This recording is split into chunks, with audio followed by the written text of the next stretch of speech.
Okay, so we're back on with the accident damaged Kia, and in this video we're going to take a look at guide coats.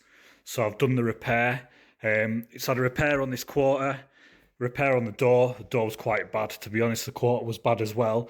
Also done a repair on this tailgate, so that was also quite bad. But we've got the repairs done, and we've now got the panels in primer, and we've got some guide coats on, ready to prep that primer up for paint. So guide coat is where you just basically dust an aerosol over your primer, like this one here. So I've just used a satin black and I've dusted it over there already. And what I'm going to do is sand that down. I'm going to use this aerosol as a guide. So that's what it is, a guide coat. It's just basically a guide. So that when I'm taking that primer down, it will show me how far I've gone down through the primer so I don't cut through it onto the repair.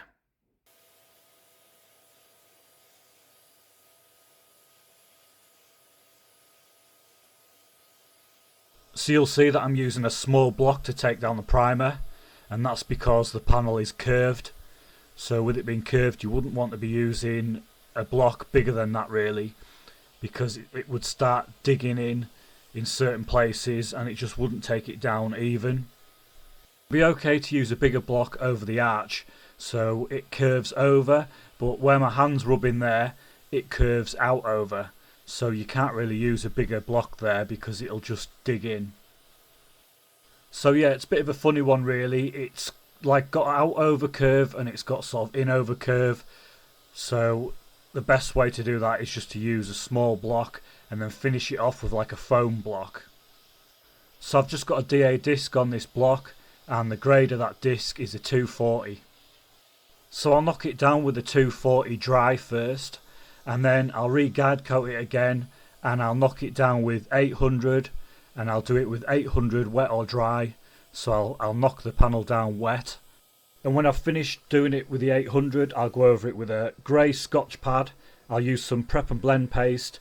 I'll just give it a good going over with that. I'll scotch up the original paint, get a good key on that, and then we'll clean all the panels down and it'll be ready to mask up for paint. You can see where I'm rubbing it down there, how I'm trying to keep that line in on the arch. It can also pay sometimes to sort of measure it and draw that line on. And just to show you what I mean, here's a bit of footage.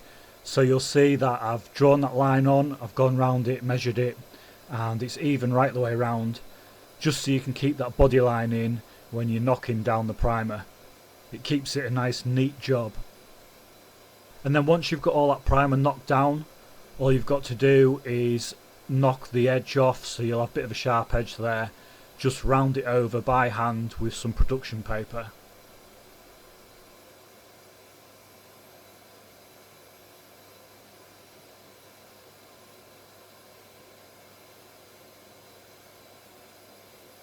So I'm going to go back a little bit now to when I used a longer block.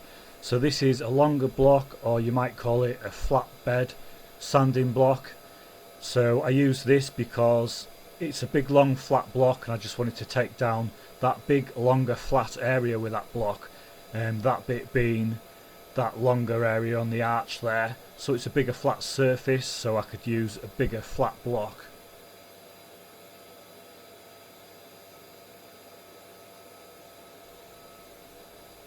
So now I've switched over onto a small foam block.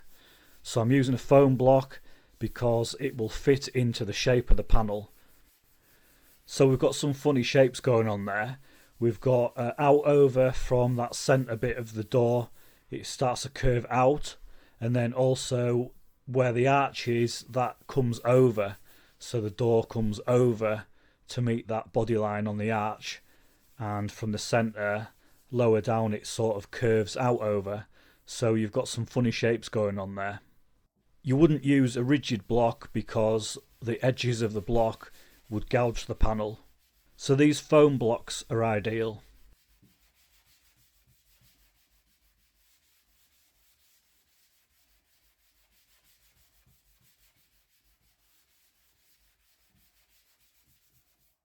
And a quick rub over with your hand just to make sure that that repair is still flat.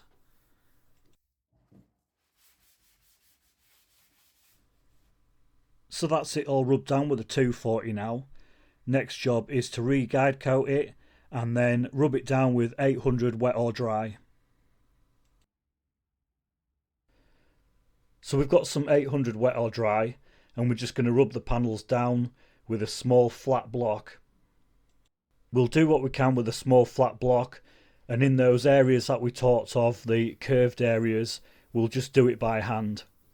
So all we're doing here is removing those scratches from when we've took it down with the 240.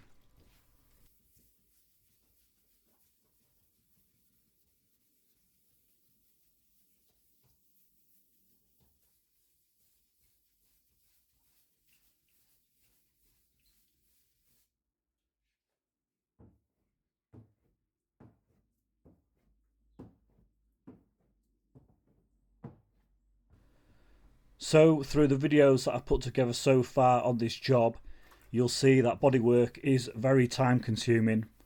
A lot of people seem to think it's the dream job, but I can tell you it's absolutely not. Every part of the job is time consuming. It all has to be done correct. It is a very, very messy job. You're always up to your eyes in it. The only real reward from this job, I would say, is when you see the end result after all that work you've done. But you can also do a lot of work and you can end up with a lot of problems, which I'll show you in another video. So we've got the car all masked up and it's ready to be painted. I'll show you painting the car in the next video. And I'll also show you problems you can come up against when painting a 3-stage pearl coat. Let's just say not all this job went to plan. So for those of you that haven't seen any of the previous videos on this job, here's the damage before it was repaired.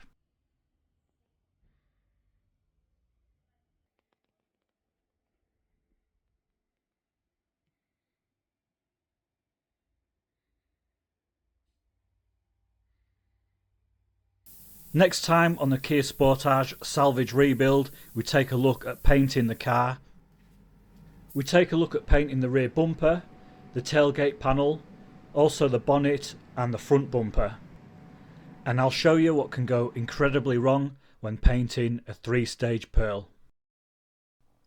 So that's it for this one. I'll see you in the next one. Thanks to all my subscribers that watch my videos weekly. Don't forget to give us a like and I'll see you soon.